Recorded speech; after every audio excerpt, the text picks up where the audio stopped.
a Friday night. It might not feel like a Friday, but it is. We're in the Munro on Duke Street, and we are brought to you by Erdinger. You can tell it's January. Free alcohol fries across the room, but Andy, keeping it real. Your January starts on Monday. Absolutely, yeah. I've said 2025 finishes on Sunday. When I go back to work, that's 2026. Yeah, absolutely. So Andy keeping it real on the vice beard there. But I mean, it does feel like a day for a big pint. Last night felt like one for the big pint, just to try and like kind of forget. You brought some nice sweets. That was the highlight of the game for me, I think. Yeah. Like when you think of New Year's Day fixtures, like that's sort of what I envisage. It's that like it's just a horrible game. Usually Liverpool find a way to win, or it goes a little bit better than what it did last night. But it was just pretty abysmal. Like first half, I thought we were okay. Like I was okay with it. I was at the game and I went on Twitter at half time just to see what people, and a lot of people were pretty scared in the first half. And I felt like it was okay, and maybe it was a low bar that I was using to define it as being okay. So one of the things that I got quite excited about was Jeremy Frimpong took on a defender twice, and I was like, I forgot what it felt like for a Liverpool footballer to go past a defender like that with pace and drive past them and get a ball in. And obviously it comes to nothing, but I was seeing little relationships form, and Bradley and Frimpong, Jones and Anikatike, and just like little bits I was going, do you know what, this is okay. Leeds are a decent side. Let's see what the second half brings. Fucking hell, John. The second half, it was abysmal. Like it was infuriating. Everything about it was infuriating. It just like, it's infuriating watching, your striker only be able to get to 68 minutes and suddenly he can't run anymore. Yeah. Same with Vert. It's infuriating seeing them not be able to, to pass any sort of, a string of passes together beyond 2 or 3. It's infuriating seeing subs come on and just be like absent, completely absent. And this slow build up and this like football that just numbs you and like doesn't do anything to lift the crowd, like just so infuriating. So I've got a list more. It just feels like I've talked for a long time here. Do you want me to keep going, or shall I give someone else a go? Hey, let's save some moments for you. Beth, what do you want to moan about? Get it off your chest. Yeah, I mean, infuriating is probably the best word at the moment. And I think the worry for me is I think Liverpool's squad at the moment looks incredibly light. Like, I think that's the sort of performance that you think, well, it's all right because we've got someone coming back in a week or 2 weeks who's going to bring that dynamism, who's going to bring that energy in. And actually you look and you think, well, Joe Gomez is probably the only player who's going to return, who obviously isn't going to help in an attacking sense. Mo Salah, obviously, at some point in January, depending on how it goes with AFCON, but he's not been at his best this season either. Alexander Isak, we know hopefully we'll be back this season, but by that point, will Liverpool have anything to play for? On the evidence of last night, quite possibly not. And I think the issue is, for whatever reason, Liverpool just don't look a particularly fit team at the moment. They don't look like they are capable of going for 90 minutes at a high intensity. Whether that's a coaching issue, whether it's disrupted pre-season, whether it's just players adapting to a new league, I don't know. But I think I sort of agree with Craig. I think first half I was a bit like, meh, it wasn't a thriller. You've seen Liverpool win games starting like this. Yeah. And that was under the previous manager as well. Liverpool, I think even under Klopp, were a second half team, and especially at Anfield, you always felt like, right, if they need a goal and they're kicking towards the Kop, it's almost like a given that they're going to go on and do that. So you don't mind that so much. But I think the issue with Liverpool at the moment, trying to grow into games, is that by the time they've sort of grown into it at 60 minutes, everyone's knackered. So basically, with the personnel that they've got and the fitness levels that they've got at the moment, they need to start games faster. They need to try and win games by 60 minutes, so then you can take people off, you can make a couple of changes. It doesn't matter that Ekatike can't run, it doesn't matter that Bertz has got cramp because you've won the game. And Liverpool at the moment, they're too patient to the point that then by the time it gets to 70 minutes, there's absolutely nothing out there and no hope of going on to win it, really. Yeah, I mean, Beth makes a really good point. We seem to have developed this really small sweet spot between 30 and 60 where we can win a game. And listen, it worked against Wolves, it worked against Tottenham, but it's not always going to work. You can't just rely on like a short period of the game to sort of score your goals, because you're taking too long to get into it, and then also there's players tired and you've got nothing off the bench. But that's where we're at the moment. Yeah, I was the same as both Beth and Craig. I thought the first half was fine. I think loads of elements of the Liverpool performance are fine, apart from the really crucial one when you play a team at the bottom of the league at home, which is the creation of chances and the opening up of a low block. Like, I think Liverpool win the ball back really quickly when Leeds get it. I think Curtis Jones holds on to it outstandingly a couple of times in the first half, and you just think that ball's gone. There's no chance he's keeping a hold of this. I think Gravenberg's okay at that part of the game. Soboslai wins it back loads.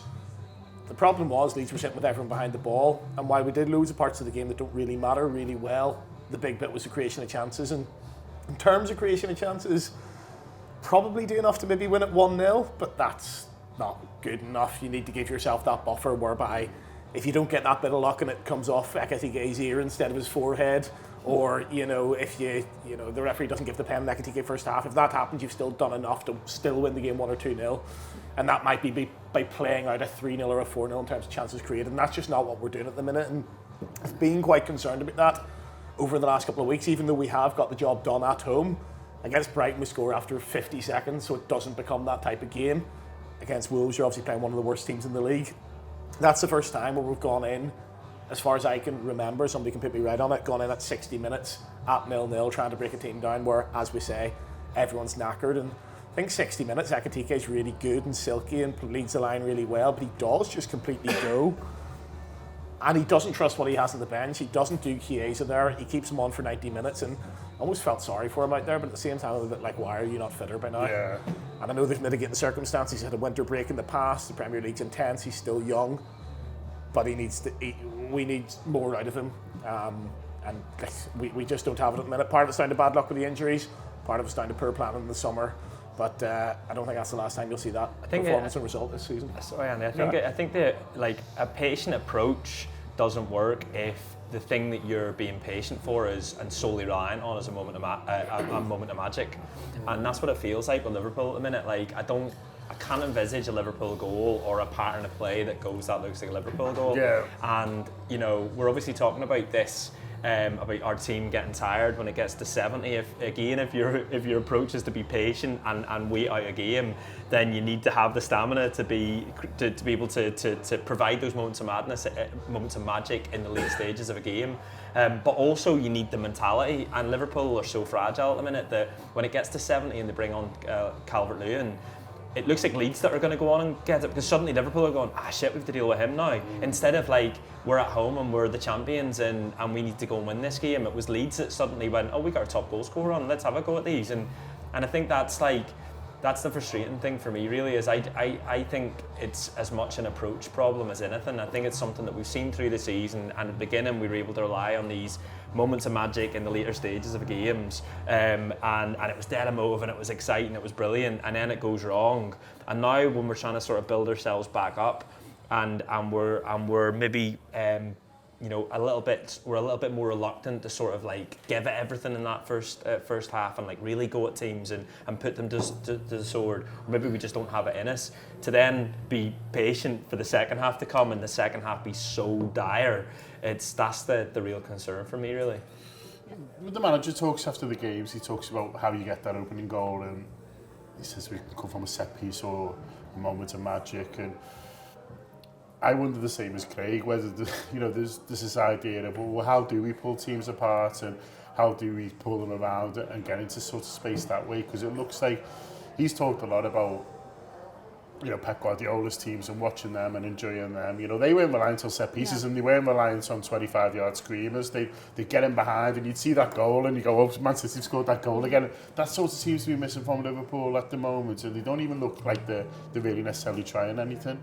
No, I think that is the biggest issue and the biggest criticism you can probably level at the manager at the moment, is there isn't a clear identity within this team. And Liverpool under the previous manager had the clearest possible identity, and I think that's what people are finding really hard to reconcile with is a Klopp Liverpool team was so intense and Slot's style is slightly different. And to an extent I have sympathy for the manager in the sense that I think he's being compared to Klopp so much now, and in a way that he wasn't last season because he was winning. And so now it's so easy to look and say, right, well, so I do feel sorry for him, but ultimately his job is to cultivate this style of play, and Liverpool don't really have one, and that's the biggest issue I think he's got to solve at the moment.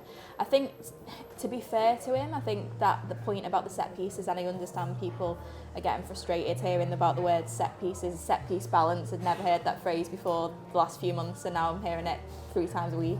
Ours is negative. We're yeah. We're overdrawn. It's January. Our balance is red. You know, but I watched the Arsenal Aston Villa game the other night, and sort of for 50 minutes I thought Arsenal were really quite poor. Villa were better team first half, They didn't create anything, and then they score a set piece, Arsenal, and then it opens the door completely for them. So when you see games like that, and there've been quite a few games like that, and Arsenal have been sort of the biggest sort of proponents of it, you see what the manager means in a way, because that does enable, you know, teams to go and break.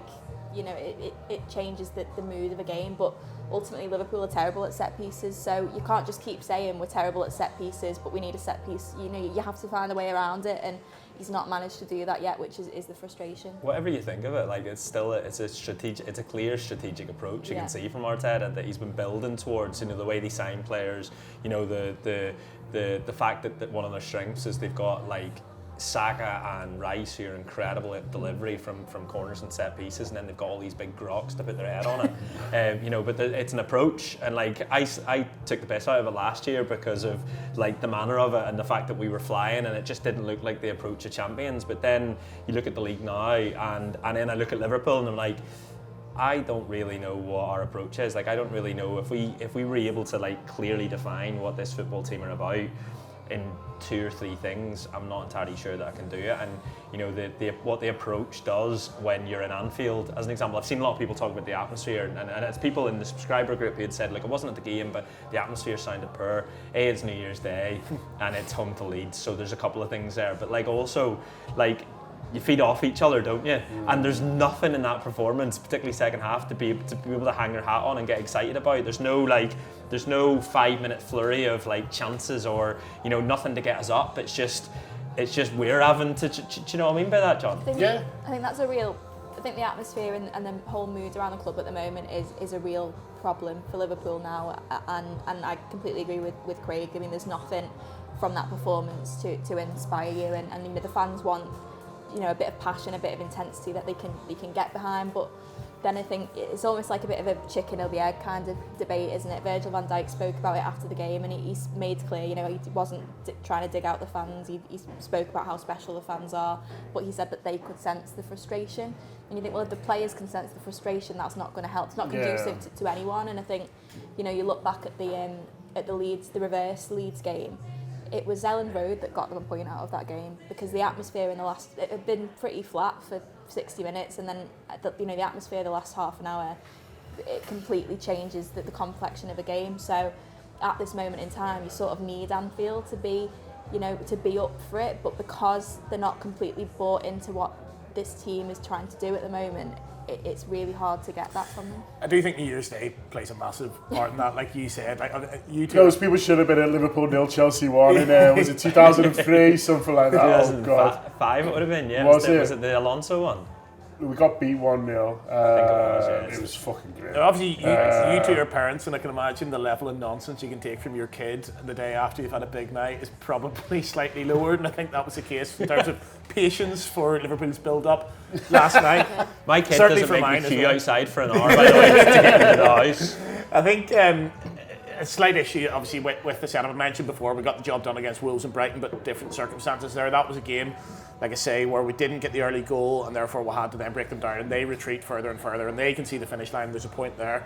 Seen a bit of chat about the midfield, and a couple of people saying, you know, what's the point in Szoboszlai in a game like this? I think that's a little bit harsh, but I do think a midfield of Gravenberch, McAllister and Jones, Gravenberch, Szoboszlai and Jones, and even when McAllister's in there, there's no one really there that's going to pick that final pass on a regular basis. That's not even really just be an strength. extra man in the box, really. Yeah. You know, we were missing sort of just someone just smashing. You know, and that's in the early slot games. You used to see a third man run it, and I'd be like, fuck hell, it's just new. I like it. Like, we didn't see this with I haven't seen anything like that for ages. Szoboszlai has a go at it, sort of second half. He gets around the back once. Bradley has a go at it. He wins a couple of headers in the box, but it's not like sort of overloads like you see with Arsenal, where they've got 3 men in the back post, and you're like, there's no way this can't end up in a goal. I don't really know what the solution to that is. It feels like he's made a decision that he feels like Yeah.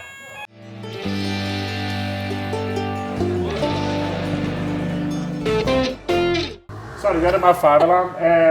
We didn't know it was Rob's pies or the beautiful fireplace. Craig's not on fire behind it. It was Craig's new jacket. Comment under a van. Text it if Craig's on fire. Your defence is terrified. Andy, you were saying something. Yeah, I was. What was it? I was just saying, I feel like he's made a decision that McAllister and Wirtz can't be in the same midfield at the current physical state of both of them. McAllister being knackered and Wirtz being a wee man at the minute. Although hopefully he's going into the lab and coming out a bit bigger. I think he's improved in terms of his physicality. You sort of look at that and you think, like, last season, you would quite have liked Harvey Elliott the last 20 minutes there, just as somebody who maybe can pick out a pass from nowhere. It doesn't quite happen for Wirtz last night. He's quite close on a couple of occasions. There's a couple of times he very nearly threads one through out of nowhere. Yeah. But it doesn't come off, and you come out of it thinking Wirtz hasn't had a very good game. Which He wasn't fit, was he? I think they confirmed that after. Yeah, we think he'd only train once. He looked like it. Yeah. But even when he has been fit, he's flagged in the last 15 minutes of the games as well. He just flagged even earlier than normal. Yeah. And then he brings Chiesa on. You sort of think you bring Chiesa on for if the ball drops, he's a good finisher, and then he plays him at right wing back. And yeah, he's trying to beat his man. It was painful to watch. Really was. Me and Craig were like, oh, God love him. There's a guy. Craig said at one point, God love him. As a footballer, you don't want that said. It's like when I'll just drop your shoulder and go down, and the fella's like, behave, lad. As a man who has not been blessed with great pace himself, even when he is in shape, like I you never want to be one-on-one with a defender because you don't know what to do. But I do think that's a bit of an issue in terms of everyone, and I think Conor Bradley's quite bad for this actually. When he's not having a great game, he just does a 5-yard sideways pass. There's a bit of a lack of taking responsibility.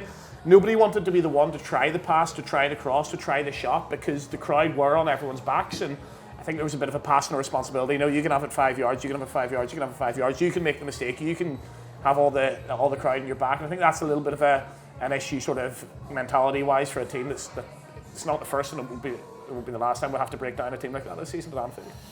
Yeah, and that's the thing, isn't it, Beth? Like, you know, these games do come throughout the season. You know, there's Fulham, incidentally, who were meant to be, previewing here, but that's the problem when we play Thursday night, because that game's sort of more in your head. But Fulham will play a little bit, so that might help Liverpool.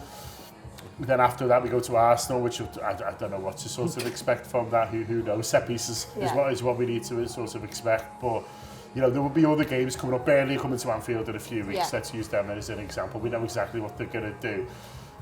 And we need to find a better solution than what we had last night. Yeah, and listen, you can't bemoan the way that teams like that play, because it's effective for them, and ultimately it's not down to them to make Liverpool's life easier. Liverpool have a lot of resources, a lot of special talent, some of which they bought in the summer, some of which won the title last season, and they should be doing better against teams like that. And part of it's down to the coaching staff as well, and they need to find better solutions to break in teams down. And I think, listen, you can have frustrating nights, you can have, particularly when you're not on a great, in a great vein of form, you can have nights when things just don't go for you. But you come away last night and thought, well, the goalkeeper made 3 brilliant saves, and such and such hit the post, and someone was like an inch wide. That you can take that a bit, but it's that lack of creation at the minute that I think is the difficult thing. And I think as well, going back to the whole sort of the lack of options off the bench, one of Arsenal's biggest strengths this season has been, and Arteta's made quite a big thing of it, about having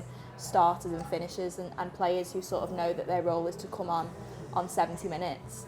But for most other teams in the league, they'd probably be starting, or the other night, I don't think Azzy even comes off the bench, and they've got Kai Havertz back on the bench. They've got so much depth there, and I think when you look at Liverpool at the moment, unfortunately, despite the money that they've spent, that's just not there. And I think it probably will be quite a quiet January, but I really do think that they could benefit from just bringing in something a little bit different, a little bit of pace, another option that the manager actually trusts, because it's clear that he doesn't trust Chiesa. Rio Ngamoa I thought looked really lively actually when he came on, and I just won't be averse to starting him in a game and just seeing what happens, because he'll start against Barnsley, obviously we'll get that one, which is in 3 games time. But listen, he's not going to start him against Arsenal, so that's quite soon. If he does well, then there will be a bit of a climb to see what. And ultimately, you don't want to rush a player at that age, and you want to manage his minutes and make sure he doesn't get injured. But if you're viewing him as one of your 5 or 6 forwards, you have to use him like that. If you're not going to use him, there has to be I someone think else. it's been mad. I think the whole treatment makes it sound as if he's like really harshly treated to it. I don't mean that. I just mean the way in which they've dealt with Rio Ingamo is like really surprised me, and that like in the summer they say they're not going to sign another left winger because they don't want to block his pathway.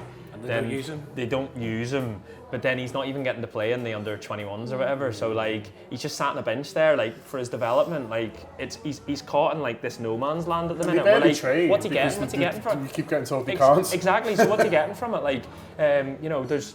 Yeah, I would almost rather have seen. Well, I'd absolutely have rather them sign someone and say, right, whether it's in January or going back in the summer, and almost seeing as well, Rio Ingamo is only 17 years old, and so you know he's got a lot of time ahead of him. He's going to play these games, but at the moment we've sort of caught ourselves in the middle here, where Rio Ingamo is getting 0 minutes. He gets 9 last night or whatever it is.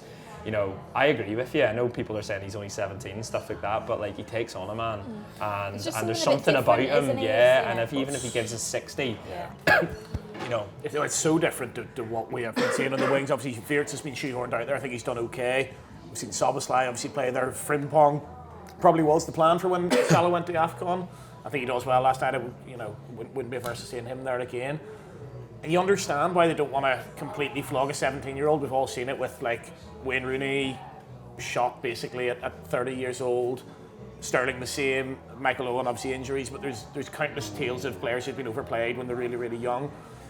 Some careers they've had though. Well, yeah, it's true, but there's also a balance between that and playing them every game and nothing, and especially when what we're crying out for was what he brought last night. Listen, he doesn't do that every time he came on the pitch. He came on against Brentford and absolutely wasn't what we needed.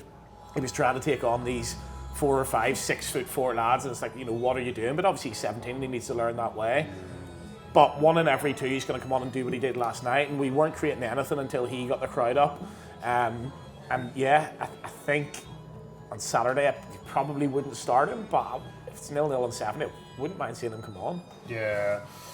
That thing about getting the crowd up, Andy, is I think something that the current team, managerial team, whoever, are missing a little bit. And when Virgil talks after the game, and I read your piece on it where you talked about it, and he's got every right to talk about how it's affecting them, and I don't mind that from the captain. Like you said, he wasn't critical, he was just talking and he was asked about it directly. Yeah, and so he's talking about the realities of a situation, of the nervousness, and you know, I think as fans you need to hear that, but I think as players also, they need to understand that, you know, Liverpool fans want certain things and Liverpool fans expect certain things, and that's not necessarily winning 5-0 every week, but it is commitment, it is being brave on and off the ball, it is dynamic play, and there's things that, you know, if you give Liverpool fans a big tackle in the second minute, you'll hear a roar, or if you give Liverpool, you know, if you run at your opponents or try and get in them, and at the moment it's so flat on the pitch that, especially when it's freezing cold and you've queued for half an hour to get in